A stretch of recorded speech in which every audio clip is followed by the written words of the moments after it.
Okay, so like we're saying, now this time, like we've already said, we will have to make these changes, like we've already stated.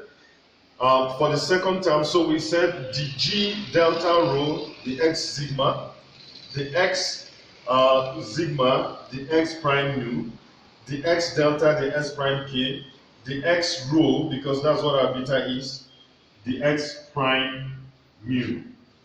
Now this is what we intend to do, or what we, okay, finally then we have this to be minus the G rho sigma, the X delta, the X delta, the S prime K, the X rho, the X prime mu, and the X sigma, the S prime mu. Okay, so you can now take a look at these last three terms. You can see, for instance, that the differentials here are all the same. Of course, that was our goal or intention right from the beginning. Below the X prime is a delta. Both the X prime mu, sorry, is a rho for this case. You can see we have X prime mu. What do we have here? I think we've made a mistake somewhere that have followed us. Sorry, we can fix this. It's all fine. What we said was this was the second one. I guess, yes, exactly. So what we did for the first one here, we changed this to a rho. Remember what we did before for this term, please? We made this mistake and it followed us. We were supposed on this term to change every sigma to a rho and every rho to a sigma. So if you remember, we had a rho here and it has changed to a sigma. Of course, the same thing happened here for the metric tensor. So that was a very good check, or catch. Let us see. So this is a delta is over k prime, delta is over k prime, prime, and then sigma over nu prime, sigma over nu prime, rho over mu prime. Of course, these two are the same. And you can see, comparing this also to see, the sigma is over x prime nu, and then the delta over k prime nu, the rho here also, rho is over, what is it called? X prime nu. So you can see that the differentials here, and the differentials here, and the ones here, are all the same.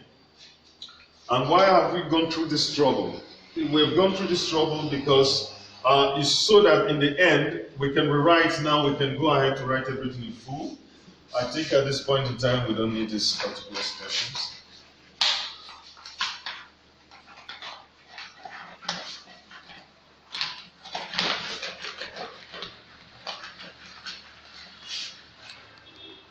Now we did that because in the end, what we actually had here on the left hand side was some the G, I'm guessing, K nu prime, the X prime mu, plus the G prime K mu, the X prime mu, plus the G, no, that's not a plus, it should be minus.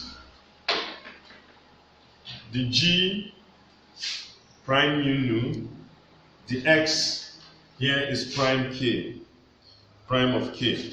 And this is now supposed to be equal to, so of course I should be able to have at least a term attached to this here. The very first terms that we said we're going to ignore, well, we'll come back to that later. We're going to come back to that. So what we're supposed to have was this plus this minus that. So in a bracket you can see that we have this to be the G delta sigma, and here the X rho. This was supposed to add itself to the G delta rho, the X, what do we have over there? Sigma, minus, we're supposed to have here the G rho sigma, the X delta. And then everything else that is supposed to be part of this, of course, the differentials are all there. The rho, the X prime mu, and then here I have with me the prime, that wasn't a prime, you can see this can be very confusing. Sorry, that was even the X delta. I'm copying this from here. So this is the X delta, the X prime, I'm guessing K, and the X here, sigma, the X prime mu. So we've just taken care of these last three terms. Now the first terms that we said we were coming back to later on, remember what we did before? So we have here plus some g, that is delta rho, d x delta, the x prime k, and then I have here the 2x rho, the x prime mu, the x prime mu. Then over there is going to be plus another g, and that is, okay, now gamma beta. I'm going to, well, it doesn't matter at this point, it's still not so important, so let's maintain the beta. And this is going to be the x gamma. Here I have the x prime k, and I'm guessing this is going to be the 2x beta, and this is going to be d here. Yeah, so d, okay, you have the x beta, the 2x beta, the x prime mu, and the x here prime mu. Okay, well, so we've had this all written out. This is all perfectly well. Anyway, we can, just for the sake of uniformity here, we made some changes on the betas. Remember, the beta here is a dummy index. It doesn't matter really, but just to avoid any future confusion that may possibly arise, I can change the betas to rho as I made on this, and also the gamma I can change to delta. The gamma I can change to delta. Again, like I said before, all this would play out well as it should. It wouldn't really matter. Again, we can see that if this combination we had on the left hand side were really a tensor, all we will have is just this first term here. We just need to call this some, give it a name, some object, whatever, label it such as it will just fit in with that. But then we have this making this not look like a tensor at all. But then what do we do about this? How do we solve this problem? Well, one other thing we can do is we still have an operation to perform. We can multiply both sides by g prime lambda k, and then of course I'm going to have here 1 over 2 multiplying through all of them. One other thing we can see actually is looking at these two terms, looks like they're the same. Yes, they are, because you can see the 2x rho, the x prime mu, the x prime nu, and I also have here with me the 2x rho, the s prime nu, the s prime mu. Of course, this is the same. And then, of course, this is even this. So this, in fact, these two terms are the same. So yeah, adding them. So I guess that's what this transformation have helped us see anyway. So I've had twice of this. At this point, in order to make things a little easier for me, I'm going to, well, I don't know what to call this yet, but let's just go ahead. The first thing I'm going to do is to try to make this definition, so that I won't have any problems with this. Lambda k, I can call this the x prime lambda, of course, in the manner of speaking. Let me use some indices that wouldn't cause me any problem. In the end, I'm sure we're going to arrive just where we want to be. And this, the x beta, and this becomes g alpha beta. This is all fine. So the next thing that I want to do is to perform an operation that says multiply both sides by that.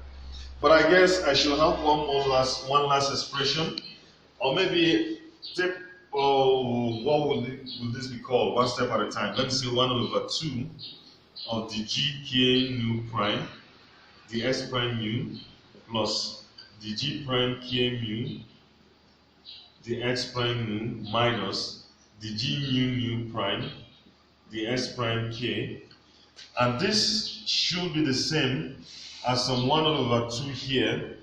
I'm going to have here the g delta sigma, the x rho, plus the g here delta rho, and this should be the x sigma minus the g rho sigma, the x delta. And this will have to be multiplied by what I already have here, rho, the s prime u, the x delta, the s prime k, the x sigma, the x prime nu. And of course, this will be plus. I guess we don't need this anymore. I should have, okay, I already have the 1/2. Of course, I was supposed to add this and get twice of that, but because I'll be divided by 2 again, so it will simply be plus 1 of it. G, I was going to write G, but better be delta. G delta rho, the x delta, the x here prime k, the 2x rho, the x prime nu, the x prime nu. That is it. That's this plus that. Actually, sorry, it should have been a plus. Let me try to make that apparent. This was supposed to be a plus of that. So this can go to be like this. Yeah. Okay, now what we are looking at is just some sort of expressions here that could be of help in one way or another. Of course, the next thing I'm going to do is to perform the final overlap of this. What that will sound like or look like is simply take a response with all this.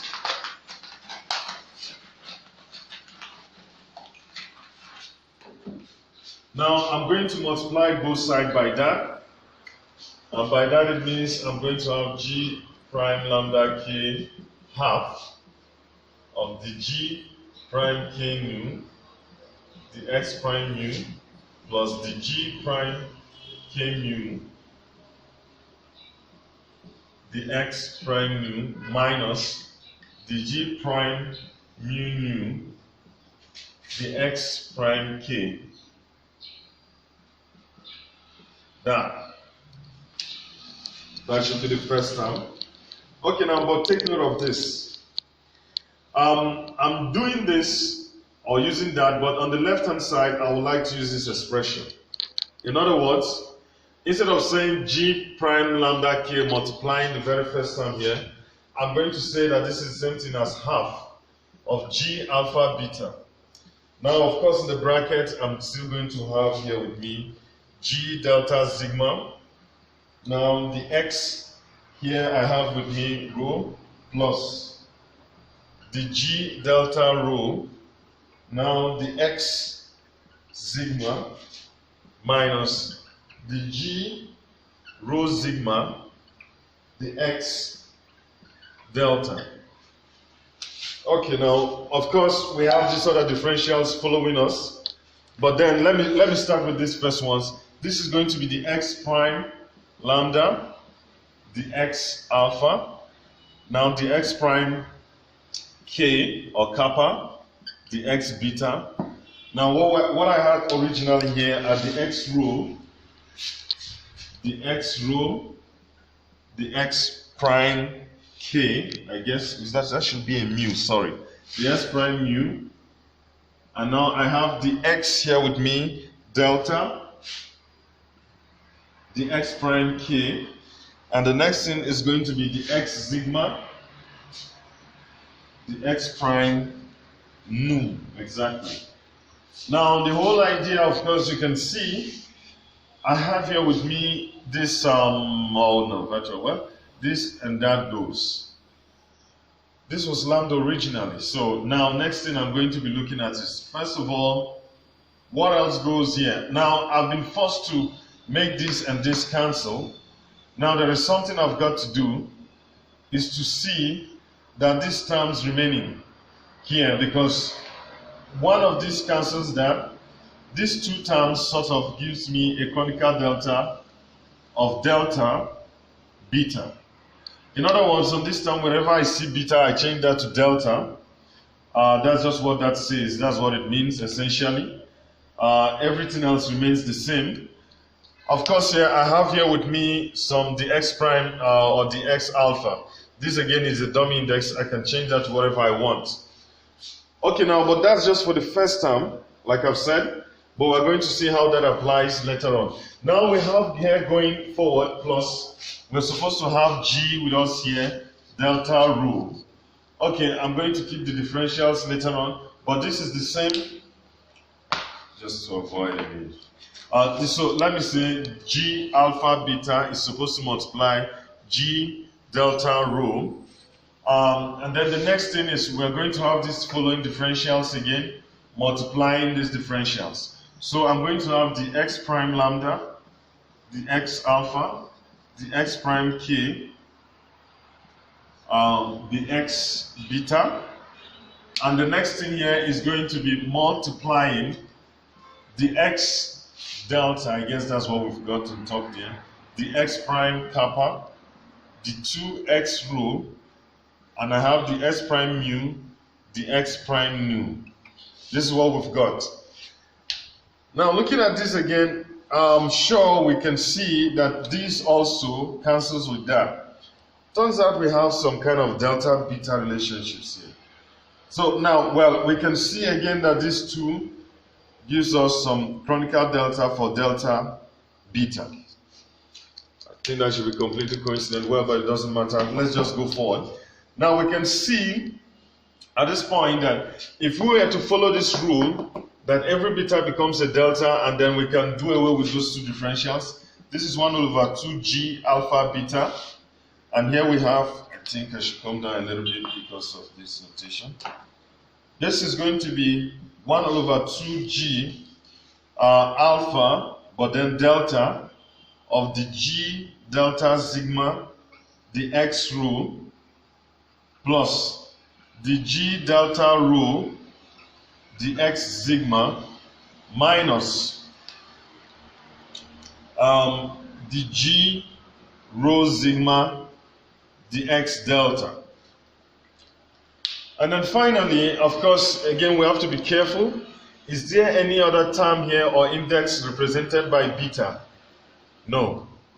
So I think our chronicle delta have performed its function. So we're simply left with this lambda, the x alpha. And the next thing we're going to be left with again is this rho, the x prime mu, that was untouched. And the last one, the x sigma, the x prime nu. Now coming here, we're going to be left with some plus g. Again, we've said that the beta here should change to delta, so this is okay, now so I've had a mistake here.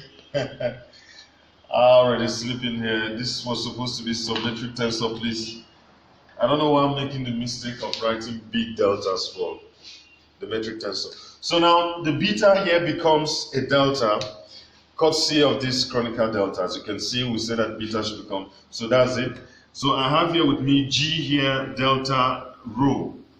Of course, I'm left with the s prime that, the x alpha. The next thing again that was untouched by this is the 2x rho. Here I have the s prime mu, the x prime nu, right? Of course, now we can easily identify this as another chronicle delta. Having that delta is the same, except for this alpha. So this combination, as we know from tensor analysis, is that. In other words, on this term here, we are going to change every, what is it called? Alpha to rho, or rho to alpha. And by doing this, of course, we have this disappearing from my expression. So in this stage, we have this g alpha delta. We have the g here, delta sigma, the x rho, yes, then plus the g delta rho, the x sigma, and I have here with me minus the g rho sigma, the x delta, and then I'm left with here the x prime lambda, the x alpha, the x rho, the x prime mu, the x sigma, the x prime nu. Of course, here what I'm left with is going to be a term here, which again, so I guess at this point